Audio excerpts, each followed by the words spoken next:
जय हिंद। आज हम लोग class 10th Bihar board economics के चैप्टर 3 को पढ़ने वाले हैं, जिसका नाम है मुद्रा, बचत एवं साख। यह वीडियो इस चैप्टर का दूसरा भाग है। इसमें हम लोग मुद्रा के महत्व और मुद्रा के लाभ के बारे में पढ़ेंगे। तो चलिए शुरू करते हैं आज के वीडियो को। सबसे पहले हम लोग पढ़ेंगे कि मुद्रा का आर्थिक महत्व क्या है। तो देखिए, आधुनिक आर्थिक व्यवस्था में मुद्रा का काफ़ी महत्व है। आज की अगर हम लोग आर्थिक व्यवस्था की बात करें तो इसमें मुद्रा का बहुत ज़्यादा महत्व बढ़ गया है। यदि मुद्रा को वर्तमान समाज से हटा दिया जाए तो हमारी सारी आर्थिक व्यवस्था अस्त व्यस्त हो जाएगी। यानी कि अगर आज के समय में आर्थिक व्यवस्था में मुद्रा को हटा दिया जाए तो हम लोग अर्थव्यवस्था की कल्पना ही नहीं कर सकते हैं। जो भी हमारी आर्थिक व्यवस्था है वो पूरे तरह से छितिर-बितिर हो जाएगा, अस्त व्यस्त हो जाएगा। जो ये पूरे तरीके से जो चल रहा है वो पूरे तरह से अस्त व्यस्त हो जाएगा। यदि मुद्रा न होती तो विश्व के विभिन्न देशों में इतनी आर्थिक प्रगति कभी भी संभव नहीं होती। यानी कि आज जो हमारे देश में या दुनिया भर के जो देश प्रगति कर रहे हैं आर्थिक रूप में, उसमें मुद्रा का बहुत बड़ा योगदान है। चाहे कोई पूंजीवादी अर्थव्यवस्था हो या समाजवादी अर्थव्यवस्था हो या फिर कोई मिश्रित अर्थव्यवस्था हो, सभी अर्थव्यवस्थाओं में मुद्रा आर्थिक विकास के मार्ग में एक महत्वपूर्ण भूमिका अदा करती है। यानी कि हम लोग किसी भी अर्थव्यवस्था को देखें उसमें मुद्रा का महत्वपूर्ण योगदान होता है। बिना मुद्रा के हम लोग यहाँ पे किसी भी देश की अर्थव्यवस्था विकसित नहीं कर सकती है। इसमें मुद्रा का बहुत बड़ा योगदान हो जाता है। मुद्रा के आर्थिक महत्व को प्रसिद्ध अर्थशास्त्रियों ने कुछ इस प्रकार बताया है। अब ये मुद्रा का अर्थ कितना महत्व है, इसका आर्थिक महत्व क्या है, इसके बारे में अलग अलग अर्थशास्त्रियों ने अलग अलग तरीके से इसको अपने भाषा में बताने की कोशिश किया है, जिसको हम लोग अलग अलग करके यहाँ पे डिस्कस करेंगे। जैसे कि एक अर्थशास्त्री हैं जिनका नाम है ट्रे स्कॉट। ये कहते हैं कि यदि मुद्रा हमारी अर्थव्यवस्था का हृदय नहीं है तो रक्त प्रवाह तो अवश्य है। यानी कि जिस तरह से हमारे बॉडी में हृदय का होता है, दिल का काम होता है, तो उतना ना कहें तो जिस तरह से हमारे बॉडी में खून का प्रवाह होता है, तो खून एक तरह से हृदय से ही जुड़ के काम करता है, वहीं पे इसका सफाई का काम चलता है। तो उस तरह से जिस तरह से हमारे शरीर में हृदय या रक्त प्रवाह का इम्पोर्टेंस है, उसी तरह से अर्थव्यवस्था में भी ये कम से कम रक्त प्रवाह तो है ही। यानी कि ट्रे स्कॉट कहते हैं कि मुद्रा हमारी अर्थव्यवस्था में हृदय न हो मानते हैं, लेकिन हृदय से छोड़ के अगर बात करें तो कम से कम ये रक्त प्रवाह का तो काम करता ही है। इतना तो ये इम्पोर्टेंट है ही। तो यहाँ से हम ये पता लगा सकते हैं कि ट्रे स्कॉट के अनुसार जो हमारी मुद्रा है वो अर्थव्यवस्था में आर्थिक विकास में कितना महत्व रखता है। इंग्लिश में बात करें तो if money is not the heart of our economic system it can certainly be consider its blood stream. यानी कि वही, अगर ये हृदय नहीं तो रक्त प्रवाह तो है ही हमारी अर्थव्यवस्था का। उसके बाद क्राउथर कहते हैं कि मनुष्य के सभी आविष्कारों में मुद्रा का आविष्कार एक महत्वपूर्ण स्थान रखता है। Money is one of the most fundamental of all man's invention. हम लोग जितना भी खोज किए हैं, मनुष्य द्वारा जो भी खोज किया गया है, उसमें इसका एक महत्वपूर्ण योगदान है। आगे हम लोग पढ़ेंगे कैसे। तो ये क्राउथर के अनुसार है। जैसे कि पिगू भी कहते हैं इसमें कि आधुनिक विश्व में उद्योग मुद्रा रूपी वस्त्र धारण किए हुए हैं। यानी कि आज के विश्व में जो उद्योग है वो पूर्ण रूप से मुद्रा पे ही डिपेंड है। जैसे हम लोग अपने ऊपर वस्त्र धारण किए हुए हैं, वैसे उद्योग भी मुद्रा को धारण किया हुआ है वस्त्र के रूप में, ऐसा पिगू जी का मानना है। वो कहते हैं in the modern world industry is closely infolded in the garments of money. यानी कि वस्त्र नामक मुद्रा नामक वस्त्र उद्योगों ने धारण किए हुए हैं आज के ज़माने में। ये पिगू जी का कहना है। मार्शल के अनुसार कहा जाता है कि मुद्रा वह धुरी है जिसको चारों तरफ आर्थिक विज्ञान चक्कर काटता है। यानी कि जो अर्थव्यवस्था का प्रगति हो रहा है, जो ये चल रहा है, इसमें मुद्रा धुरी का काम करता है। इसी के सहारे अर्थव्यवस्था या आर्थिक जो भी विकास है वो हो रहा है। तो ये मार्शल के मानना है। Money is the pivot around which the whole economic sciences clusters. उसके बाद मार्शल ये कहते हैं कि कि आधुनिक युग की प्रगति का श्रेय मुद्रा को ही है। यानी कि आज जो हमारा इतना देश विकास कर रहा है या दुनिया भर के लोग जो आर्थिक रूप से विकसित कर रहे हैं, इसमें पूरा का पूरा जो योगदान है, जो श्रेय दिया जाए तो वो हम लोग मुद्रा को ही देंगे। मुद्रा की वजह से ये संभव हो पाया है। The credit for the progress of the modern era goes to money.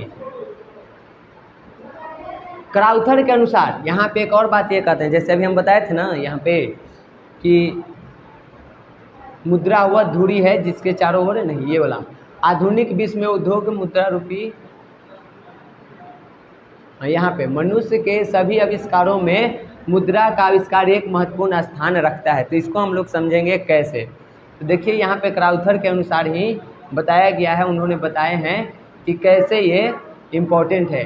Crowther कहते हैं कि जिस तरह यंत्र शास्त्र में चक्र यानी कि मशीन में जैसे पहिया का खोज हुआ है जो हमारे लिए इम्पोर्टेंट है, विज्ञान में आग का खोज, राजनीति शास्त्र में वोट यानी कि मत का खोज, जिस तरह से इसका स्थान है वही स्थान मानव के आर्थिक जीवन में मुद्रा का है। क्राउथर ने ही कहा है कि मनुष्य के जितने भी खोज हैं उसमें से सबसे महत्वपूर्ण खोजों में से एक है मुद्रा। और वहाँ इस चीज़ को आगे ये डिफाइन करते हैं इस तरह से कि जैसे हम लोग मशीन में बिना पहिए के कोई काम नहीं कर सकते हैं, जो भी मशीन है उसमें कहीं ना कहीं पहिया उससे जुड़ा हुआ रहता है, तो उसका महत्व है। जिस तरह से साइंस के मामले में आग का महत्व है और जैसे राजनीति में वोट का महत्व है, उसी तरह से मनुष्य के आर्थिक जीवन में मुद्रा का महत्व है। बिना पहिया के हम लोग मशीन का इमेजिन नहीं कर सकते हैं, बिना आग के साइंस नहीं और बिना वोट के राजनीति नहीं। उसी तरह से बिना मुद्रा के मानव के आर्थिक जीवन का कल्पना करना संभव नहीं है। Just as the wheel has a place in machines, fire in science and vote in political science, money has a similar place in the economic life of man according to Crowther. इसके बाद इसके लिए मुद्रा की क्या महत्व है, इसके लिए एक कविता भी फेमस है जो कुछ इस प्रकार है। Money money money brighter then sunshine sweeter than Honey. इससे भी हम लोग पता कर सकते हैं कि मुद्रा का कितना ज़्यादा महत्व है। कहा जाता है कि मुद्रा मुद्रा मुद्रा यानी कि जो पैसा है वो सूर्य के प्रकाश से भी अधिक चमकीला है, उससे भी ज़्यादा ये चमकता है और ये शहद मधु से भी अधिक मीठा है। इतना ज़्यादा इसका महत्व दिया गया है। आज के टाइम पर हम देखें तो जितने भी लोग हैं, हर कोई व्यक्ति जो भी काम करता है उसके पीछे, उस काम करने के पीछे उस व्यक्ति का एकमात्र यदि कोई मकसद है तो वो है मुद्रा। हर एक व्यक्ति मनी के लिए ही काम कर रहा है, मुद्रा के लिए ही काम कर रहा है। तो इसलिए इसे एक कविता के द्वारा दर्शाया गया है कि यह सूर्य के प्रकाश से भी अधिक चमकीला है और शहद से भी ज़्यादा ये मीठा है। तो इससे हम इसके महत्व को समझ सकते हैं। अब हम लोग देखेंगे मुद्रा से लाभ क्या क्या होता है। देखिए, मुद्रा हमारे लिए काफ़ी लाभदायक है। मुद्रा से पूरे मानव समाज को लाभ पहुंचता है, किसी एक व्यक्ति को नहीं बल्कि पूरे मानव समाज का इससे विकास हो रहा है, हर किसी को इससे फ़ायदा हो रहा है। अर्थशास्त्र की सभी शाखाओं जैसे उपभोग हो या उत्पादन हो या विनिमय हो या वितरण हो या राजस्व हो, सभी में मुद्रा का महत्वपूर्ण स्थान है। किसी भी चीज़ में हम लोग यहाँ पे देखें तो मुद्रा मौजूद रहता है। बिना मुद्रा के इन सब चीज़ों का हम कल्पना नहीं कर सकते हैं। इसके अलावा यहाँ पे मुद्रा के कुछ प्रमुख लाभ को हम लोग एक एक करके देखेंगे कि क्या क्या लाभ है। जैसे कि मुद्रा से उपभोक्ता को लाभ, यानी कि जो कंज्यूमर है उसको इससे क्या लाभ होता है। मुद्रा के आविष्कार से उपभोक्ता को बहुत लाभ हुआ है। प्रत्येक उपभोक्ता मुद्रा से अपनी इच्छा अनुसार वस्तुओं को खरीद सकता है। यह सुविधा वस्तु विनिमय प्रणाली में नहीं थी। हम लोग पढ़े हैं कि पहले मुद्रा आने से पहले वस्तु विनिमय प्रणाली थी। उस प्रणाली में जब वस्तुओं का लेन देन होता था तो सबसे पहले वहाँ पे दोहरे सहयोग की ज़रूरत होती थी। अगर दोनों व्यक्ति को एक दूसरे के वस्तु की आवश्यकता है तभी जाकर के यहाँ पे सामान का लेन देन होता था। लेकिन मुद्रा आने से इससे एक फ़ायदा हो गया है। अब हम लोग मुद्रा के मदद से अपनी इच्छा अनुसार किसी भी वस्तु और सेवा को खरीद सकते हैं और उसको हम लोग प्राप्त कर सकते हैं। तो ये फ़ायदा हुआ है मुद्रा के आने से। मुद्रा उपभोक्ता मांग की आधार है। जिस व्यक्ति के पास मुद्रा अधिक है वह वस्तुओं और सेवाओं की मांग अधिक कर सकता है। मुद्रा के अभाव में मांग की मात्रा घटा देता है, यानी कि मुद्रा जो है इसी पे डिपेंड करता है उपभोक्ता की मांग। यदि आज हमारे पास ज़्यादा पैसा है तो हम ज़्यादा वस्तुओं और सेवाओं की मांग करेंगे, लेकिन जैसे जैसे मेरे पास मुद्रा कम होते जाएगा, मेरी सेवाएं और वस्तुओं का जो उपभोग है, जो हम मांग कर रहे हैं, वो धीरे धीरे कम जाएगा। आज पैसा नहीं है तो इतने छोटे बोर्ड पे पढ़ा रहे हैं, कल पैसा ज़्यादा हो जाएगा तो वस्तु के मांग बढ़ेगा, इससे बड़ा बोर्ड लगा लेंगे। तो इस तरह से जैसे जैसे पैसा बढ़ता है तो यहाँ पे वस्तुओं का मांग भी बढ़ते जाता है, सेवाओं का मांग बढ़ जाता है, और जैसे जैसे पैसा घटता है तो इन चीज़ों की मांग भी घटती जाती है। यानी कि उपभोक्ता की क्या मांग होगा, इसका आधार है मुद्रा। मुद्रा है, उसी के आधार पर उपभोक्ता किसी भी वस्तु और सेवाओं की मांग करेगा। उसके बाद मुद्रा से उत्पादक को क्या लाभ होता है, जो प्रोड्यूसर है, जो उत्पादन करता है, उसको क्या लाभ होता है। उत्पादक को मुद्रा से अधिक लाभ हुआ है। मुद्रा की सहायता से उन्हें उत्पादन के साधनों की आवश्यक मात्रा जुटाने, कच्चे माल को खरीदने तथा संचित रखने तथा समय समय पर पूंजी की उधार प्राप्त करने में सहायता मिलती है। पहले का जो समय था उस टाइम पे कोई भी व्यक्ति जब वस्तु विनिमय चलता था तो वहाँ पे वस्तु देकर वस्तु लिया जाता था। तो ऐसे घड़ी में, ऐसे समय में जो कच्चे माल की उसको आवश्यकता है, वो जब तक दोहरा संयोग नहीं बनेगा तब तक वो उसको नहीं जुटा पाता था, उसको जमा नहीं कर पाता था। इसके अलावा जो संपत्ति वो इकट्ठा करता था उसको वो ज़्यादा दिन तक संचित करके नहीं रख सकता था। लेकिन मुद्रा से आने से, मुद्रा को आ जाने से इन सभी समस्याओं का हल हो गया। अब कोई भी उत्पादक भारी मात्रा में अपना सामान जुटा सकता है, कच्चा माल इकट्ठा कर सकता है, समय समय पर उधार पूंजी भी मांग सकता है, किसी से पैसे भी उधार चेक के रूप में, लोन के रूप में ले सकता है, जो कि पहले इतना सुविधा नहीं था। तो ये सब फायदा हुआ है उत्पादक को मुद्रा आने से। उत्पादन लागत कितनी होगी, वस्तु का संभावित मूल्य क्या होगा एवं लाभ की मात्रा क्या होगी, बिना मुद्रा के ये सारी गणनाएं असंभव है। जब मुद्रा नहीं था तो किसी भी वस्तु का कितना दाम रखा जाएगा, उसका मूल्य क्या होगा, कितना उत्पादन करना है तो उसमें कितना लाभ होगा, कितना नहीं होगा, इन सब चीज़ों का हिसाब रखना संभव नहीं था, मुश्किल काम था। लेकिन मुद्रा के आ जाने से ये सभी आसान हो गए हैं, इन सब को हम आसानी से गणना कर सकते हैं। तो ये उत्पादक को एक फ़ायदा हो गया है। उसके बाद है मुद्रा और साख। मुद्रा ने साख प्रणाली को संभव बनाया है। साख जो क्रेडिट होता है वो उसको भी ये संभव बनाया है। आधुनिक व्यवसाय का सारा ढांचा साख पर ही आधारित है। आजकल के जितना भी व्यवसाय होता है, जो भी रोजगार किया जाता है, व्यापार किया जाता है, वे सभी एक तरह से साख पे ही आधारित है, भरोसे पे ही होता है। तो इसको जो अगर कोई संभव बनाया है तो वो है मुद्रा। बैंक लोगों को छोटी छोटी बचतों को इकट्ठा कर लेते हैं तथा उद्योगों को वह मुद्रा उधार दे सकते हैं। इस तरह मुद्रा साख का आधार है। यानी कि आज हम लोग के पास जो भी पैसे हैं तो जो बचत होती है उसे हम लोग बैंक में जमा करते हैं, और फिर वो बैंक वाला वो लोगों का पैसा इकट्ठा करके छोटी छोटी राशियों को जमा करके एक बड़ी राशि के रूप में वो किसी उद्योगपति को ऋण के रूप में देता है, लोन के रूप में देता है, और फिर वो व्यक्ति उसको अपने बिजनेस में लगाता है। उससे जो मुनाफा होता है वो बैंक को सूद समेत वापस करता है। उससे हमें भी फ़ायदा होता है, बैंक को भी फ़ायदा होता है, और जो उद्योगपति है उसको भी फ़ायदा होता है। तो तीनों को इसमें फ़ायदा होता है। और यदि ये काम को कोई संभव बनाया है तो वो है मुद्रा। यदि मुद्रा नहीं होता तो ये काम संभव नहीं हो पाता। इसीलिए कहा जाता है कि मुद्रा साख का आधार है। जो विश्वास है, जो क्रेडिट है, उसका आधार बन जाता है मुद्रा। उसके बाद चौथा है वस्तु विनिमय प्रणाली की कठिनाइयों का निराकरण। जो भी वस्तु विनिमय प्रणाली में कठिनाई होती थी उन सभी को ख़त्म करने में मुद्रा का महत्वपूर्ण योगदान है। मुद्रा के आविष्कार से वस्तु विनिमय प्रणाली की सारी कठिनाइयाँ दूर हो गई है। अब मुद्रा के कारण विनिमय आसान हो गया। अब हम लोग आसानी से किसी भी वस्तु का लेन देन विनिमय कर सकते हैं। मुद्रा जब नहीं था, जब वस्तु था, तो वस्तु विनिमय प्रणाली में बहुत सारी कठिनाई होती थी, लेकिन मुद्रा जाने से उन कठिनाइयों का यहाँ पे समाधान ढूंढ लिया गया है। अब हम लोग आसानी से विनिमय कर सकते हैं। उसके बाद पाँचवा है मुद्रा और पूंजी की तरलता। मुद्रा ने पूंजी की तरलता प्रदान की है क्योंकि इसको प्रत्येक व्यक्ति स्वीकार कर लेता है। वस्तुला में हम लोग पढ़ें कि दोहरे संयोग की आवश्यकता थी, फिर नाप तौल लेन देन में भी बहुत सारे वहाँ पे कठिनाइयों का सामना करना पड़ता था। लेकिन यहाँ पे जो मुद्रा आया तो मुद्रा को प्रत्येक व्यक्ति स्वीकार करता है। इसमें किसी तरह का भेदभाव, लेन देन, नाप तौल वाली समस्या नहीं है। सभी वस्तुओं का एक निश्चित मूल्य होता है और उसी के आधार पर आपको मुद्रा देना है। तो इन समस्याओं को ये ख़त्म कर दिया है, उसका समाधान मुद्रा के द्वारा ही ढूंढा गया है। यानी कि इससे पूंजी की तरलता हुई है, प्रत्येक व्यक्ति इसको स्वीकार कर लेता है। उसके बाद मुद्रा के रूप में पूंजी को किसी भी उपयोग में लगाया जा सकता है। हम लोग इसे किसी भी काम में मुद्रा को लगा सकते हैं। आज हम दुनिया के किसी भी कोने में चले जाएं, हम लोग मुद्रा से किसी भी वस्तु सेवा को खरीद सकते हैं, उसको पूंजी में रूप में लगा सकते हैं, रोजगार कर सकते हैं। तो ये हर जगह स्वीकृत है, हर जगह इसका मान्य है, हर कोई इसको एक्सेप्ट करता है। जिस व्यक्ति के पास मुद्रा है वो किसी भी समय अपनी ज़रूरत की चीज़ों को खरीद सकता है।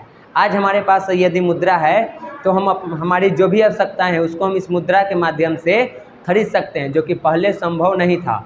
वस्तु विनिमय प्रणाली में ये संभव नहीं था। उसमें सबसे बड़ा कारण था दोहरे संयोग की। अगर सामने वाले व्यक्ति को आपकी वस्तु की आवश्यकता नहीं है तो ऐसी स्थिति में आपको वो अपना वस्तु नहीं देगा और आपको जिस वस्तु सेवा की आवश्यकता है उसकी पूर्ति नहीं हो पाएगी। लेकिन मुद्रा को आ जाने से इस समस्या का समाधान हो गया है। आज यदि हमारे पास मुद्रा है तो हम किसी भी वस्तु और सेवा को अपनी आवश्यकता अनुसार खरीद सकते हैं और अपनी आवश्यकता की संतुष्टि कर सकते हैं, उसकी पूर्ति कर सकते हैं। तो ये भी फायदा हुआ है मुद्रा के आने से, ये एक लाभ हो जाएगा। मुद्रा का छठा लाभ है कि मुद्रा और पूंजी की गतिशीलता। मुद्रा के आविष्कार से पूंजी की गतिशीलता में वृद्धि हुई है, पूंजी बढ़ा है। पहले हम लोग ज़्यादा स्टॉक करके पूंजी के रूप में वस्तु को नहीं रख सकते थे, लेकिन आज मुद्रा के रूप में हम इसे स्टॉक करके रख सकते हैं। इस कारण से इसकी वृद्धि हुई है। अब पूंजी को न केवल एक ही देश में एक स्थान से दूसरे स्थान में भेजा जा सकता है, बल्कि एक देश से दूसरे देश में भी इसका स्थानांतरण संभव हो सका है। पहले यदि हमें व्यापार करना होता था तो वस्तु ले जा करके वस्तु लाते थे, तो उस पर भी वहाँ जाते थे तो दोहरा संयोग होना चाहिए। मुद्रा आने से क्या हुआ है कि ये देश में तो हर जगह स्वीकृत हैं ही, हर जगह इसको लोग एक्सेप्ट करते हैं, लेकिन साथ ही साथ अगर हम विदेश में जाएं तो वहाँ भी लोग इसको एक्सेप्ट करते हैं। हम दूसरे देश में जा करके मुद्रा से कोई भी वस्तु सेवा खरीद सकते हैं, यानी कि वहाँ पे भी ये स्वीकृत है, एक्सेप्टेबल है, तो लोग वहाँ पे भी इसको मानते हैं। तो ये संभव हो पाया है मुद्रा के कारण। आज हमारे पास इंडियन करेंसी है, इस पैसे से हम विदेश में कहीं भी जा सकते हैं, घूम सकते हैं, वहाँ के वस्तु और सेवाओं का जो वस्तु और सेवा है उसका हम लुत्फ़ उठा सकते हैं, उसको हम उपभोग कर सकते हैं। किसके माध्यम से? मुद्रा के माध्यम से। हम यहाँ से मुद्रा लेकर जाएंगे और वहाँ से अपने मुद्रा को उस देश के मुद्रा में एक्सचेंज कर देंगे। मान लीजिए हम भारत से अमेरिका जा रहे हैं तो भारत की मुद्रा रुपया है, तो जैसे ही हमें अमेरिका जाएंगे तो वहाँ के मुद्रा जो डॉलर है उसके साथ एक्सचेंज करके और हम वहाँ के वस्तु और सेवाओं को उपभोग कर सकते हैं और वहाँ पे ये स्थानांतरण हो सकता है। तो ये संभव हो पाया है मुद्रा के कारण। यदि मुद्रा न होता तो ये चीज़ हो पाना संभव नहीं था। बैंकों के साख पात्रों ने तो पूंजी की गतिशीलता में काफ़ी वृद्धि की है। जो साख पात्र है क्रेडिट, जिसमें पीछे हम लोग एटीएम कार्ड के बारे में, क्रेडिट कार्ड के बारे में, चेक के बारे में, हुंडी के बारे में, ड्राफ्ट के बारे में जो पढ़े थे, इनके वजह से तो यहाँ पे पूंजी में और गतिशीलता आ गई है। इसके चलते वाणिज्य व्यापार का भी विकास संभव हो पाया है। आज जो वाणिज्य और व्यापार इतना विकसित हो रहा है उसमें भी ये मुद्रा का बहुत बड़ा योगदान है। अभी हम लोग पीछे भी पढ़े हैं कि उद्योग में मुद्रा का बहुत बड़ा योगदान है। ये एक वस्त्र के रूप में, उद्योग जो है मुद्रा को एक वस्त्र के रूप में धारण किए हुए है। तो इतनी इसकी महत्व हो जाती है। ये हमको लाभ ये हुआ है कि मुद्रा की वजह से पूंजी बढ़ा है और पूंजी को बढ़ने से हमारा जो वाणिज्य और व्यापार है उसका विकास हुआ है। तो मुद्रा से ये हमारा एक लाभ हो जाता है। उसके बाद है मुद्रा और पूंजी निर्माण। मुद्रा तरल संपत्ति है, हर जगह इसको स्वीकार किया जाता है। इसे बैंक में जमा कर सुरक्षित रखा जा सकता है और ब्याज भी प्राप्त किया जा सकता है। आज मुद्रा के वजह से हम इसे बैंक में जमा करते हैं, बैंक वाला उसको जमा करके किसी उद्योगपति को देता है और उससे सूद के रूप में लेता है और फिर उसको सूद समेत जब पूरा पैसा वापस लेता है तो उसमें से कुछ हिस्सा हमें भी सूद के रूप में मिलता है। यानी कि हम इस पूंजी को जमा कर सकते हैं और जमा करने के बाद इसमें हमको एक फ़ायदा ये हो जाता है कि हमें इसका ब्याज भी बैंक द्वारा मिलता है, ब्याज भी हम लोग प्राप्त कर सकते हैं। वस्तु विनिमय में ये चीज़ नहीं था। वस्तु विनिमय में मान लीजिए कि कहीं बैंक में हम जमा भी करते तो वहाँ पे तो उससे कोई फ़ायदा होने वाला नहीं था। तो वहाँ पे सूद के रूप में वो हमको बढ़ा कर नहीं देता, सुरक्षित रख सकता था, लेकिन सूद के रूप में उसको बढ़ा कर देना ये चीज़ संभव नहीं था। कोई उद्योगपति जब एक बार उसको लगा देता कहीं पे, मान लीजिए जैसे गेहूँ है, तो गेहूँ को हम एक बैंक है, उस बैंक में हम जमा कर दिए, तो वो बैंक वाला सब गेहूँ जमा करके किसी उद्योगपति को देगा, वो उससे आटा बनाएगा, मैदा बनाएगा, जो भी चीज़ बनाना है वो बजा के मार्केट में भेज देगा। अब कल के जब हमें वहाँ पे जाएंगे और उसको कहेंगे कि मेरा गेहूँ हम जो दिए थे आपको, तो मेरा गेहूँ वापस किया जाए, वो भी सूद समेत, तो क्या वो बैंक वाला मेरा गेहूँ सूद समेत वापस कर सकता है? वो तो एक बार आटा बन गया या मैदा जो भी बन गया तो दूसरा वस्तु बन गया, तो वो हम लोग वापस नहीं ले सकते हैं।